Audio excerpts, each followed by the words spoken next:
So if you've spent any time at all watching our Spec House series and watching me frame that house that we worked on for so long, what I'm going to talk about next is going to have you screaming hypocrite at your screen, because I want to talk a little bit about safety before I get to a particular situation that I think we'd like to make you aware of.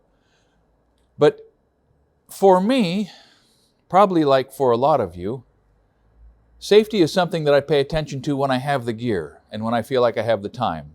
And that's a thinking error. It's a thinking error that's not unique to me. I mean, I grew up working in environments where safety was third, always third, and now safety is always first. So the first thing, perhaps, to think about when you're trying to decide how safely you're going to work is how easy you're going to make it to have the safety equipment close to hand. Now, we've done a couple of videos about ladders and the danger around ladders, and I've got a couple stories about injuries that I've seen on the job around falls, mostly.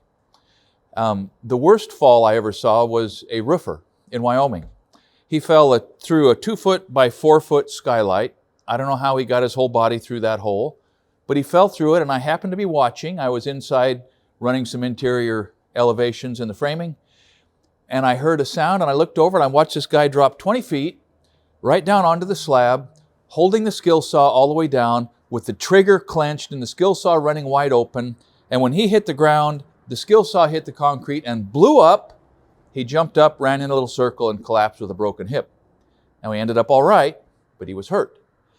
I've had, I think, 3 falls that stand out in my memory that weren't just, a bruise.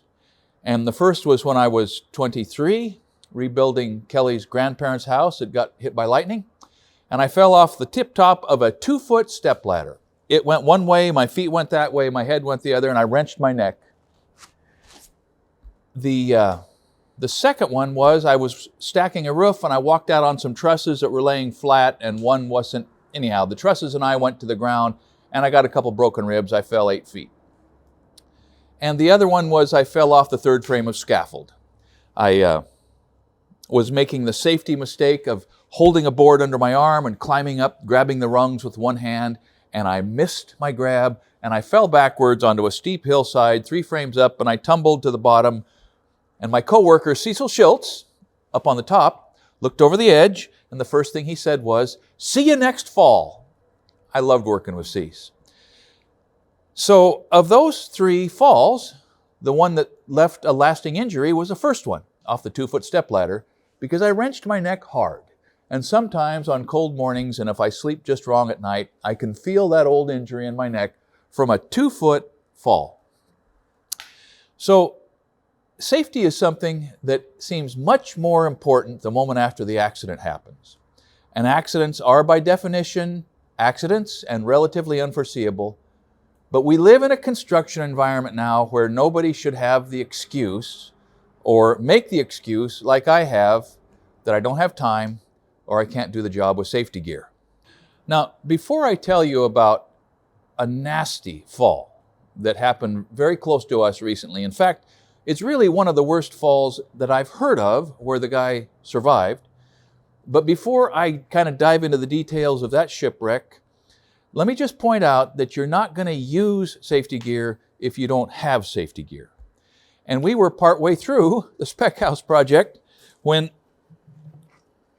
we got online and ordered a safety fall protection setup in a bucket. You can get these things for not much, like $100, which means if you're looking for a good gift for somebody who gets up off the ground, or if you ever yourself get up to check your roof vents or clean out your gutters or put Christmas lights on, or I don't know what it is, if you get over just a little ways off the ground, you ought to think about being tied to something. And so if you've got something like this, which we were happy to have once we had it, tucked in the corner of the garage with a lid on it so the light doesn't degrade the rope, you're not going to have at least the excuse of not having the gear. At our first open house, there was a young guy from Idaho, and he had texted me, and he came over, and he got out of his car, and up he came, and I met him. I met Challen and his family, and it was great. And additions. Phil was plumbing for me. And when he first showed up, he would say that. He said, "Now, when I leave here tonight, you be sure to check this a few times before daylight because it's liable to be wet under that sink." And they didn't know. And then fast forward about a month and a half, and Challen texts me again this time with some tough news. He wants me to phone call his brother Grant in the intensive care room in a hospital in Idaho because Grant had had a terrible fall. Are you ready to go to work, Grant? Picture this, Seavey Brothers Construction. There's 6 brothers who are partner in a framing enterprise. And the middle brother, I think he's middle, Grant, Sparkplug, as he is described by his brothers, the spark plug of the company, was up on one side of an apartment building, and Challen, the brother I had met, was on the other side. And they were both following every safety protocol. They had their safety vests on, they had their safety glasses, they had their hard hats, they had their boots, and they were tied off with approved safety gear. In comes a girder truss, a doubler, 2 layers. A girder truss is heavy. This had a little gable eyebrow attached to it also, so it was a heavy piece of gear being flown in with a crane. Everybody was playing by the rules. The truss came in, it was set, it was fastened down. Grant moved his hold with his lanyard over onto the truss he had just set. Challen remained tied to the wall where he had been working. They signaled the crane, they slacked, they unhooked. As the crane was pulling out, a freak accident. A little hanger was protruding, the crane hung up, the girder got yanked off the wall and went to the ground, taking Grant with it. 30 feet. Problem was, Grant got to the ground first, and then the girder landed on him. Now, thankfully, by the grace of God, and let me reiterate that, by the grace of God, when they got to the ground, Grant was alive. And he was hurt. It was a bloody, broken mess. The ambulance got there, they loaded him up, off he went. While at the hospital, he got COVID. How about that? I was able to talk to him a week later, and he was coming back. He is coming back. Now, here is the upshot of the story. The pelvis broken front and back, numerous broken ribs, lacerated aorta, broken femurs, broken face bones, tough kid. Got an infection, had to go back to the hospital for more surgeries. He has been visiting the job sites in a wheelchair. He is determined, his brothers are determined, and Grant needs a little help.